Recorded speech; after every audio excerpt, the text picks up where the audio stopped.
But firstly, I'd like to acknowledge and pay my respects to the traditional owners of this country, the Gadigal people.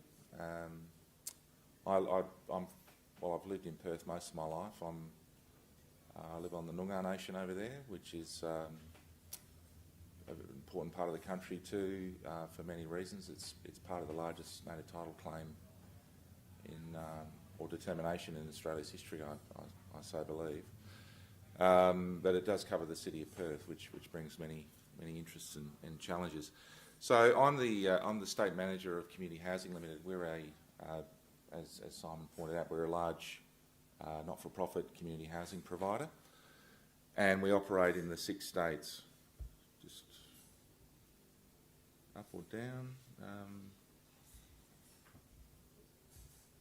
across with that one. Beautiful. So we're a not-for-profit. We were established nearly 25 years ago. We're in all states. We manage around 7,000 homes. We don't just do Aboriginal housing. We do long-term, social and affordable. We do a number of different programs, such as disability and key worker in places like the Pilbara, where they need to encourage people to go and work, people like hairdressers, plumbers, not just miners, but people to keep communities going. But in the state, around half of the houses we manage are specifically for Aboriginal people.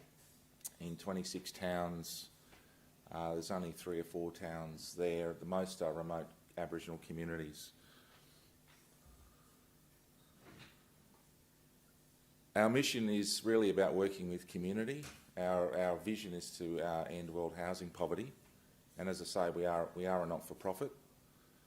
We're also a not-for-loss, but we're in pretty far-flung locations, not only in Western Australia, but places like Timor.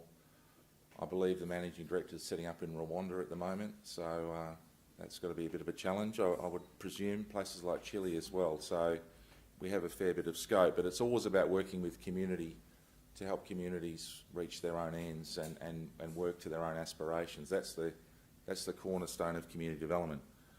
Not rocking up with your own idea, but working with the ideas that come out of the local people.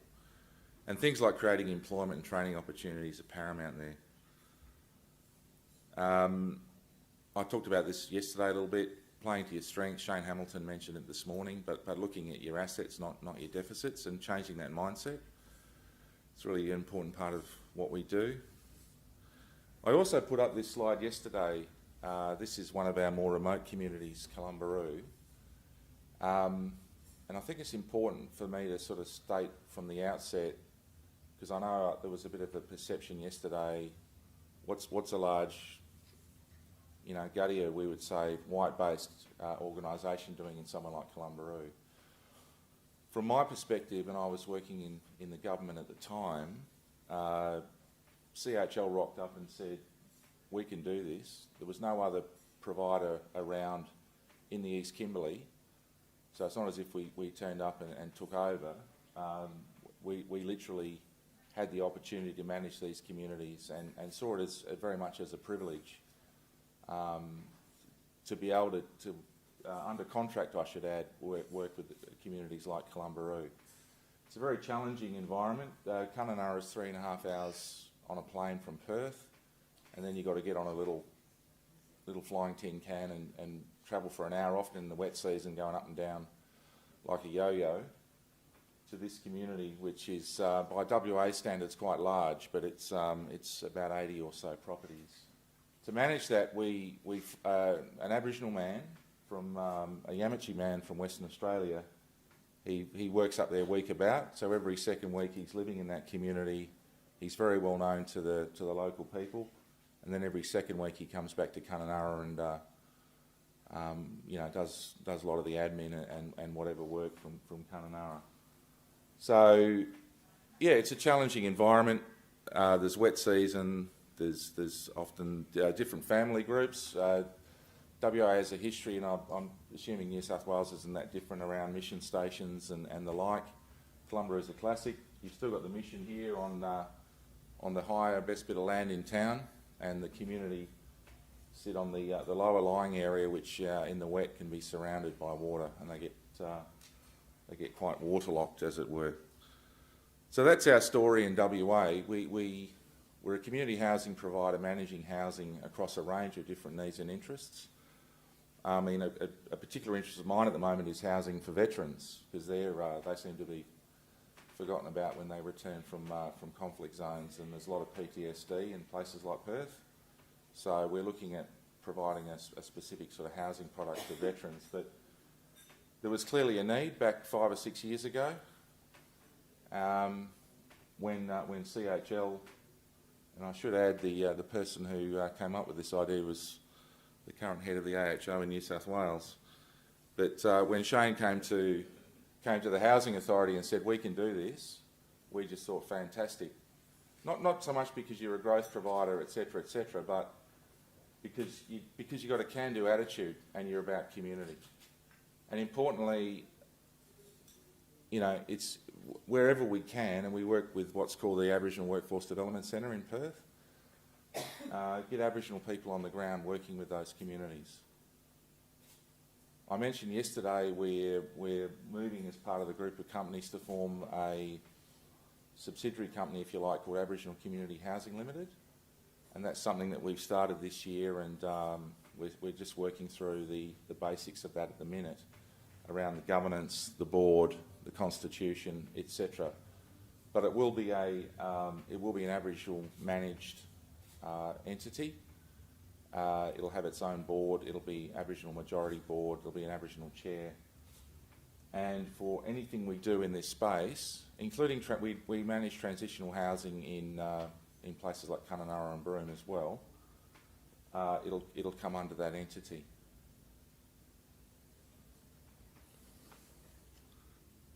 I'm rapidly going through my allotted 10 minutes. We do have an internal maintenance service in Kununurra, which once again we're looking at employing Aboriginal people. We've got the Apprentice of the Year up there currently working with us, doing a fantastic job. We are very much focused on strengthening communities through that.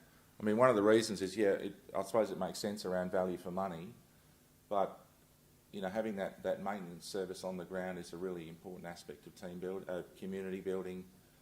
People can see that these people are working not only on the houses but on community projects, things like building sheds and community gardens. We believe it's very important to have that presence on the ground. Collaborating with the likes of Job Pathways, Work for the Dole, getting that sort of throughput, if you like, to use a really shocking economic word, but I blame Simon. No, but getting those people who want to have a job and want to go into training through our maintenance shed.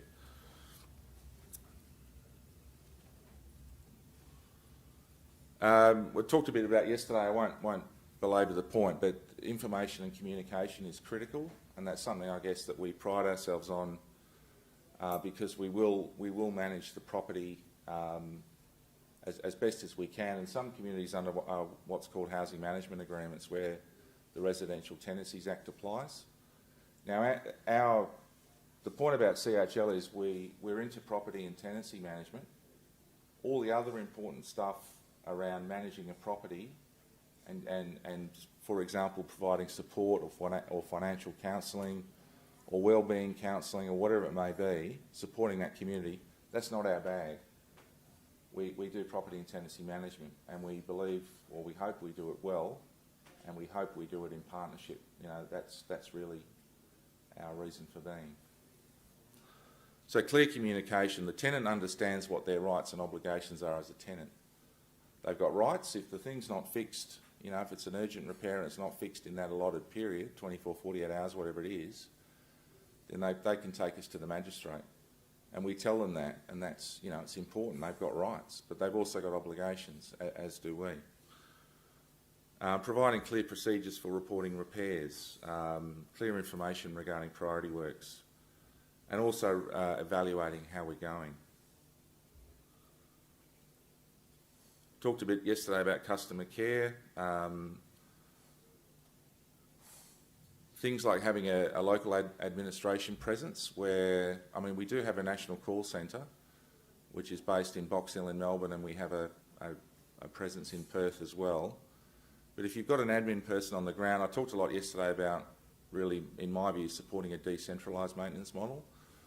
If you've got somebody on the ground that understands things like law business, funerals, who's home, who's not home, the kids have all gone, you know, the family's gone away for school holidays, whatever it is, it's much easier to set up that maintenance and that relationship with the tenants. Because oftentimes you will rock up, you drive 4 hours somewhere to a community and you rock up and the tenant isn't home. So the more local knowledge you have, the better. Things like having a code of conduct for contractors is really important. The reason I don't like the head maintenance approach, the way it's been promoted or rolled out in Western Australia, is because people were left hanging high and dry when they had. I talked yesterday about a woman in Columbia who actually passed away waiting for a hot water system to turn up. And we don't manage maintenance under that contract. It goes to a head maintenance contractor. Now, that's just appalling. We had a bloke near Kalgoorlie living in a live house. He was an old guy and he had a young boy, and they were living in a house that was, when you touched a metal surface, you got a jolt. The contractor eventually turned up and turned off the power. Job done. So I can't sort of stress the point enough. Having that close relationship between tenancy and maintenance, in my view, is paramount. 60-40 rule is the rule we generally apply around planned versus responsive maintenance, just as a broad rule of thumb. And I know Simon has a different, or AHO have a bit of a different view, but we're about 2/3, 1/3. So yeah, okay, and that sort of focus on vacants as part of that. It's important to complete the job right first time, obviously. Don't keep turning up and charging variable travel costs, which is a problem over in WA. Building a sustainable business is something that we're increasingly seeing as important, so don't just necessarily focus on fixing the houses, but see what you can do. There was a talk yesterday about maybe fixing the public houses, the non-Aboriginal houses, or doing some work at the school or the shire or whatever it may be. So not getting too typecast in your role. It's just a way to support the sustainability going forward. And things like thinking about regular maintenance requirements. This point here near the bottom, because we do a lot of things like Crim Safe screens, which cost a fair bit. Ultimately, we'd like to manufacture those things on site and save a lot of money. We've also got this. I didn't talk about this yesterday, but we've got this idea in development now around.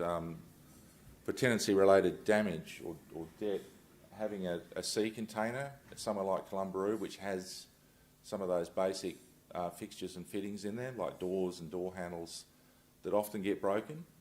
So where we can, this is only an idea, but just lessening the cost, lessening the debt that the tenant will accrue if that door handle or door is broken, being able to fix it much more easily. And I talked yesterday, and I've talked about it now, about why I support a decentralised approach, less wait times, better local knowledge, less costs, less bureaucracy, etc. But I think it is horses for courses. There was a presentation yesterday on the panel from Bridge Housing, from Rebecca, and for them, with 2,000 properties, the head maintenance approach works really well. The trouble in Western Australia was you had a system of managing 40,000 social housing properties, or public housing properties, which was just plonked onto a remote community. And, blind Freddie, myself included, thought that's not a really bad idea. But, and it's come to pass. And I'm glad there's no government West Australian officials in the room, because I'd be very unpopular at the moment. That's me. Thanks for your time. I hope I've managed to explain a little bit better than yesterday Community Housing Limited's role in this space. As I pointed out, we feel very privileged to be there. We are rebranding as an Aboriginal organisation because that gives us legitimacy. I mean, if we keep rocking up to places like Columbaroo and we don't have that local flavour and identity, and we're not Aboriginal managed, we are at a disadvantage. So we're only in Western Australia at the moment doing that work. I mean, potentially we could look further afield, but it's very early days. Unfortunately, after this session, I've got to get back to Perth in a hurry. But so if I don't stick around, it's only because I'm rushing out. But I see there's a session coming up on partnerships, which is something I did mention yesterday when asked a question. But look, I'm not here to try and sell ice to Eskimos or anything. If people are interested in partnerships, then CHL is interested in talking to you.